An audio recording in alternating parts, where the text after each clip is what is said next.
Era el matadero de Mauthausen. Situado a solo 5 kilómetros, el subcampo de Gusen se cobró la vida de decenas de miles de hombres, mujeres y niños, entre ellos cerca de 4.000 españoles. The SS kitchen.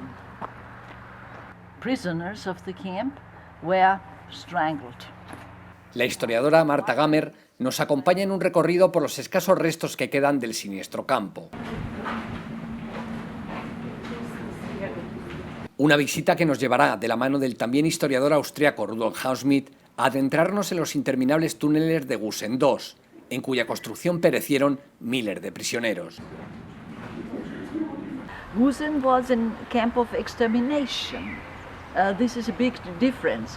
Mauthausen and Gusen were both third category of concentration camps, according to a list made in 1940. Yeah? Only these two camps were third category, which means people should not survive.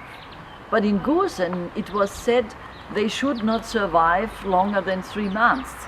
Yeah? It was really a camp of extermination by work. A Gusen eran enviados desde Mauthausen los prisioneros débiles, enfermos o ancianos que eran considerados inútiles para trabajar. Su destino era morir por alguno de los métodos ideados por los SS, como el llamado baño de la muerte. He decided to kill the very weak, the sick people by bathing them in very hot water. But drowning in big, let's say, barrels happened every day here. Yeah?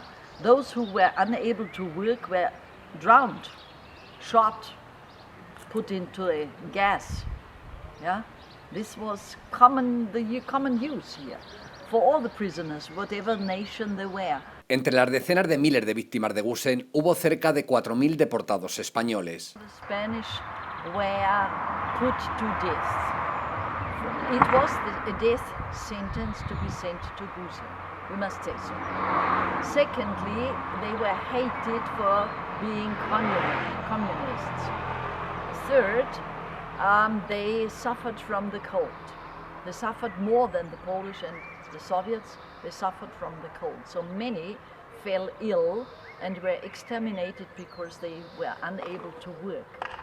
Those who survived, let's say survived 42, they had better chances because they got better positions inside the camp, because the SS wanted them to set up new buildings, new blocks, and so because they were very good handicrafts.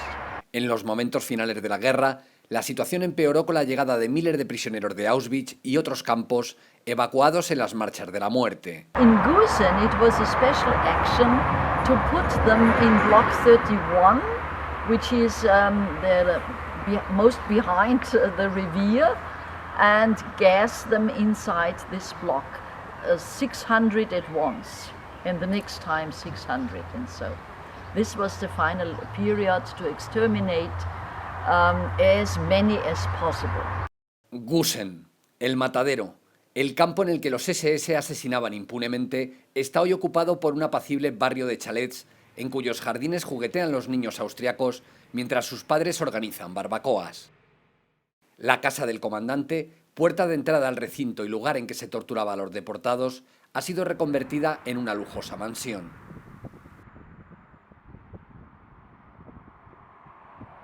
Incluso el burdel, cuyas paredes contemplaron tanta miseria y tanto dolor, es hoy una vivienda más ocupada por una familia austriaca.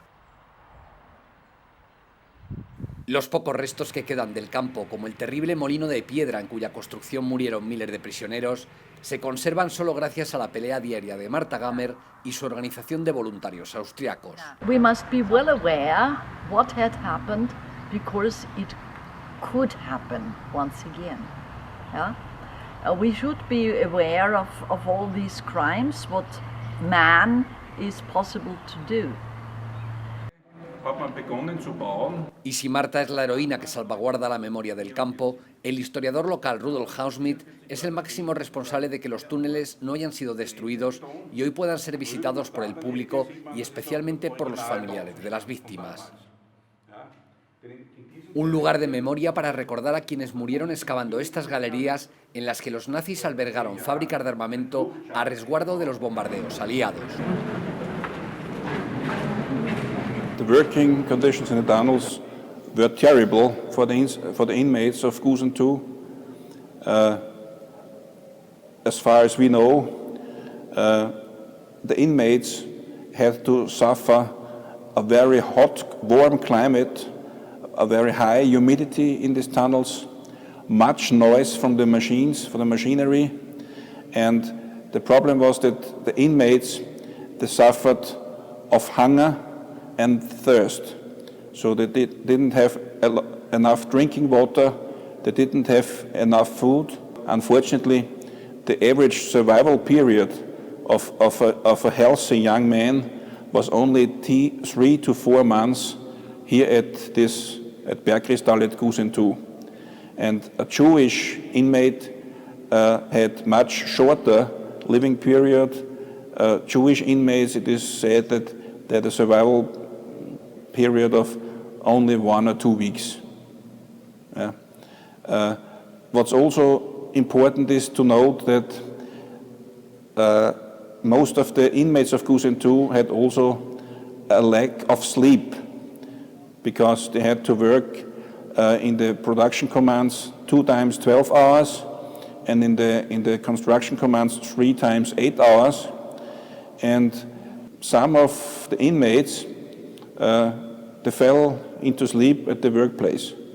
And this was more like a death sentence. We know that here in these tunnels there had been capos that were specially trained to look around for sleepy prisoners, and when they found a guy that didn't work enough or that fell into sleep, they took them on the spot and hanged them in one tunnel section. Yes, demonstratively that all the others have seen what is the destiny of a fellow that falls into sleep or that doesn't work with enough efficiency.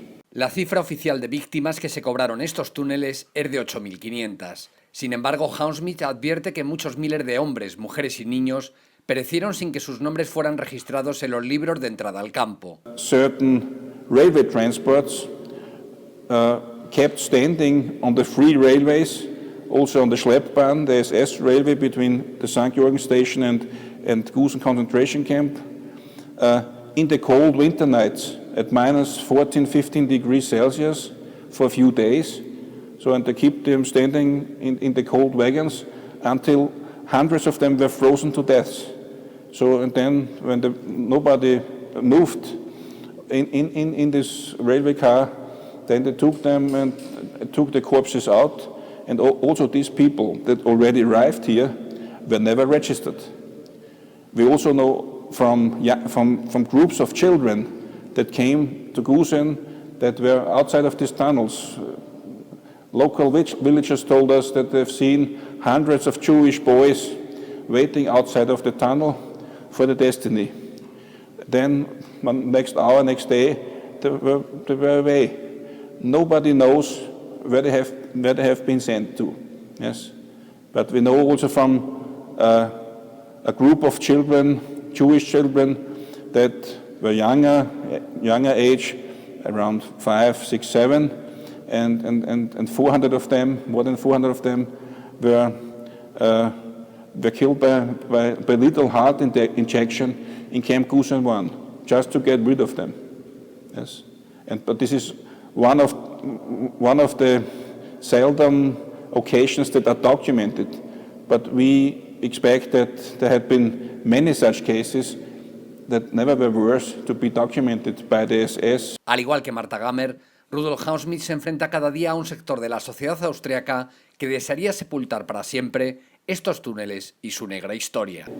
Yep, I'm born here in this town, and as a child, or since my early childhood, I was exposed to all the remnants of the former concentration camps of Gusen. For example, I attended 2 years of primary school in a former SS barracks. And so with becoming older, I began to ask questions about the buildings, what are they doing here, why is this strange architecture in this area, it's untypical. And so step by step, I asked questions, and with each answer I got, many more questions occurred.